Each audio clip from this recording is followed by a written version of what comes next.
नमस्कार दोस्तों, मेरा नाम रोमी सेतिया है। मैं एक फ़ोटोग्राफ़र हूं और डायनामिक फ़ोटोग्राफ़र्स क्लब, जो एक रजिस्टर्ड ऑर्गेनाइजेशन है दिल्ली फ़ोटोग्राफ़ी एसोसिएशंस की। It's a non profitable organisation और मैं इसमें जॉइंट सेक्रेटरी के तौर पे कार्यभार संभालता हूं। दोस्तों, आप सबके सामने कुछ बातें शेयर करना चाहता हूं इस मुश्किल दौर में।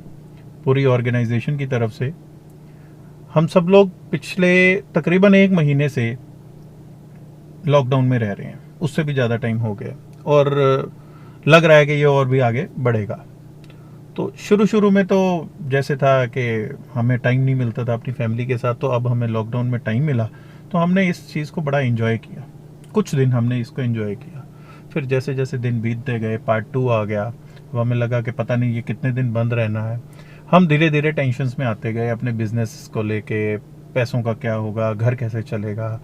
इन चीज़ों में थोड़ा डीप डिस्कस करेंगे आगे चल के, बट आज थोड़ा शॉर्ट में बात करूंगा आपसे।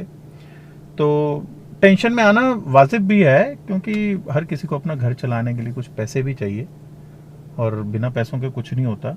आज सबके सामने अपने बिजनेस को लेके कई सवाल हैं कि आने वाले टाइम में लॉकडाउन खुलने के बाद काफ़ी टाइम तक जो बाज़ार में मंदी रहेगी, तो इससे हमारे बिज़नेस पे क्या असर पड़ेगा। हमारे काम वैसे नहीं रहेंगे, शादियां कम होंगी या शादियां लिमिटेड होंगी, गैदरिंग लिमिटेड होगी, तो उस तरह से ये चीज़ें कैसे रहेंगी। काफ़ी तरह के मैसेजेस आते हैं, बड़ी नेगेटिविटी आती है इन चीज़ों से।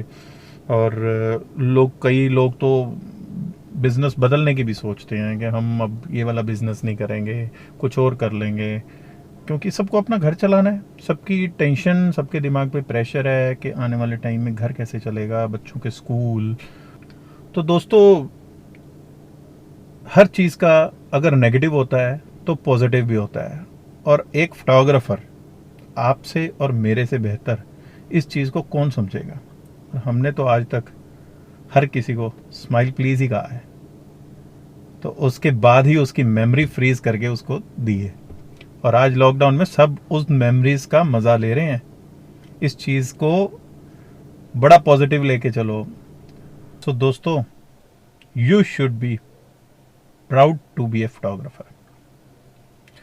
फ्रेंड्स, इस लॉकडाउन में नेगेटिव तो सब जानते हैं, उसको बताने के लिए बहुत सारे मैसेजेस हैं, इतना कुछ है सोशल मीडिया पे, रोज तरह तरह की बातें आती रहती हैं नेगेटिव के लिए। बट मेरा मोटिव है आपसे कुछ पॉजिटिव बातें करने का। इस लॉकडाउन से कुछ पॉजिटिव चीज़ें ज़रूर सीख के जाना। नेचर हमें बहुत कुछ सिखा रही है, पॉल्यूशन के ऊपर, नेचर को बचाने के ऊपर, एनिमल्स लव। सबसे पहले मैंने जिक्र किया था कि लॉकडाउन में हमने शुरू शुरू में कुछ इसको एंजॉय किया, कुछ टाइम हमने इसको एंजॉय किया। आप इससे ये चीज़ सीखो, हमने कितने दिन एंजॉय किया। हमने उससे 10 दिन 15 दिन अपने अपने हिसाब से हमने इसको एंजॉय किया। बट सबसे ज़्यादा ज़रूरी चीज़ इसमें सीखने वाली है कि जैसे ही पैसों का बर्डन आना शुरू हुआ, तब हमारा एंजॉय ख़त्म हो गया। अब हमारे ऊपर टेंशन हावी हो गई।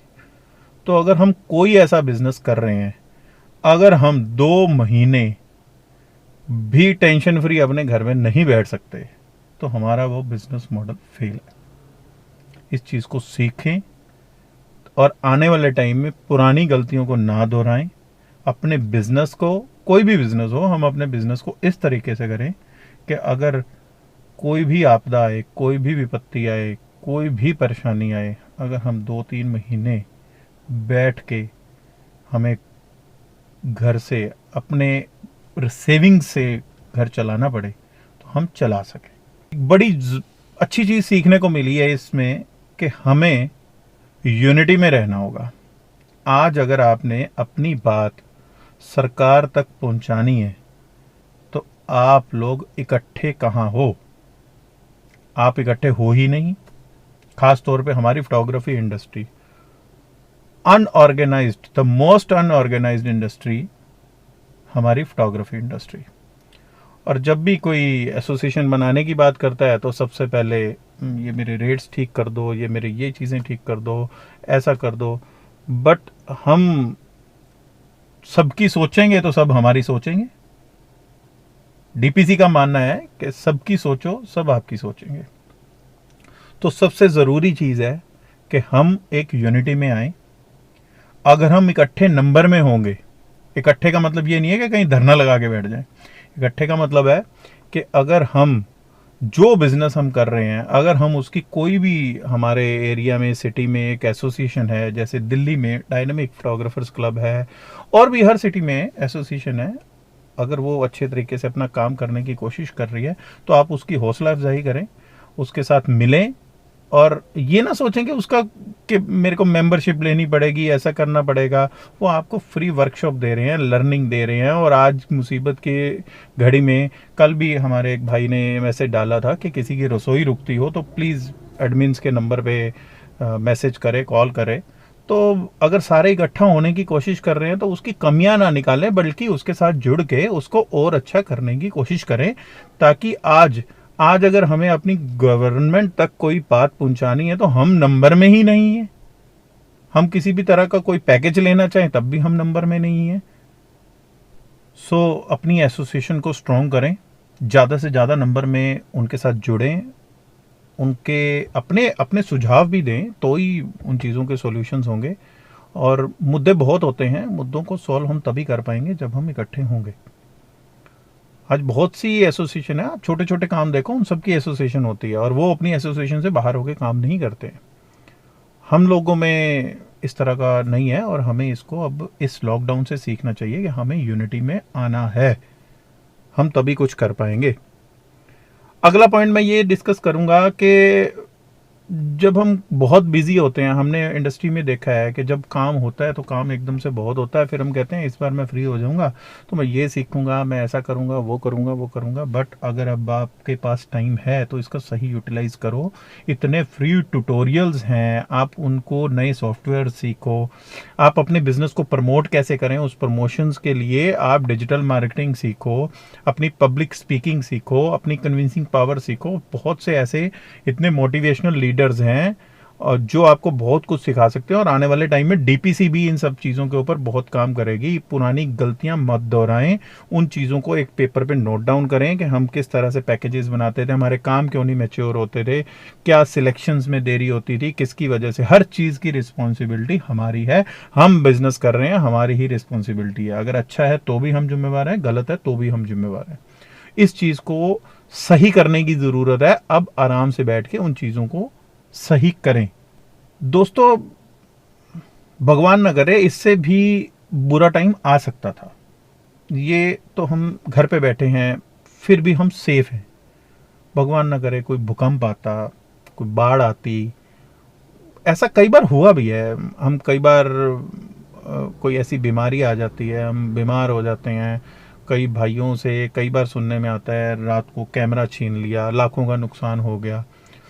और इस तरह से काफ़ी ऐसी सिचुएशंस लाइफ में आती हैं जो इससे बहुत ज़्यादा बड़ी खतरनाक सिचुएशंस होती हैं, जिसमें हम कोई भाई भगवान न करे को हॉस्पिटलाइज हो जाता है। तब भी तो 1-2 महीने, मैं खुद रहा हूँ, 1-2 महीने काम नहीं कर पाता, फिर उसका सीज़न टूट जाता है। तो अगर हम अपने काम को, अपनी सेविंग्स को अच्छे रेट्स लेके, इन चीज़ों को करके अगर ऐसा चलें कि सेविंग्स में बजाय के फटाफट कैमरा बदलने के, अगर उसी मॉडल्स, उन्हीं चीज़ों के साथ हम ज़्यादा टाइम निकाल के अपनी सेविंग्स भी करें, सही टाइम पे अपने इक्विपमेंट्स चेंज करें, ना कि भेड़ चाल में आके अपने इक्विपमेंट्स चेंज नहीं करें, और अपनी सेविंग्स को बढ़ाने की तरफ ध्यान दें, तो अगर कभी दोबारा ऐसी सिचुएशन आए, ज़रूरी नहीं है कि एक वायरस ही आना है, और भी बड़ी सिचुएशंस जो है, मैंने अभी जो जिक्र किया आपको, वो भी होती है। कभी कभी ऐसी प्रॉब्लम भी आती है, डाटा लॉस हो जाता है, तो इससे भी ज़्यादा बड़े नुकसान होते हैं हमारे। और हम में से काफ़ी इस चीज़ को फेस भी करते हैं। डाटा लॉस की प्रॉब्लम जो है ना, वो काफ़ी लोग फेस करते हैं। तो फ्रेंड्स, ऐसे बहुत से एग्जाम्पल हैं, लिस्ट बहुत लंबी है, कभी फिर डिस्कस करेंगे। कोशिश करूँगा जल्दी आपको और वीडियो भी भेजूँ, और उसमें कई चीज़ों पे हम पॉइंट टू पॉइंट डिस्कस करें। अगर आपको अच्छा लगेगा तो ज़रूर करेंगे। और बी पॉजिटिव, कुछ नया करो, पुरानी गलतियों को ख़त्म करो, अपने रिलेशंस ठीक करो, जिनके साथ हमारे रिलेशंस हैं, कुछ लिस्ट बनाओ कि ठीक है किसी के साथ हमारा रिलेशन ख़राब था, उसको अच्छा करने की कोशिश करो। सोचो कल नहीं आना, तो आज सबके साथ अच्छा बन के ही हम रहें। और अपने फेलो फोटोग्राफर्स का ध्यान रखें। कहीं हम फंक्शन खींचने जाते हैं तो वहाँ पे भी जो सामने वाला फोटोग्राफर है, अगर उसके साथ कोई बदतमीजी करता है तो आप खड़े रहो, मैं खड़ा रहा हूँ, और डीपीसी हमेशा खड़ी रहेगी। तो आप यूनिटी में रहो, सीखो यूनिटी में रहो, नेचर को प्यार करो, नेचर आपको प्यार करेगी। लोग रहेंगे तो आप उनकी फ़ोटो खींचोगे। स्माइल प्लीज़ लोगों को ही करोगे, और सबकी सोचो, सब आपकी सोचेंगे। धन्यवाद। कोई गलती हो गई हो तो माफ़ कर दीजिएगा। Thank you.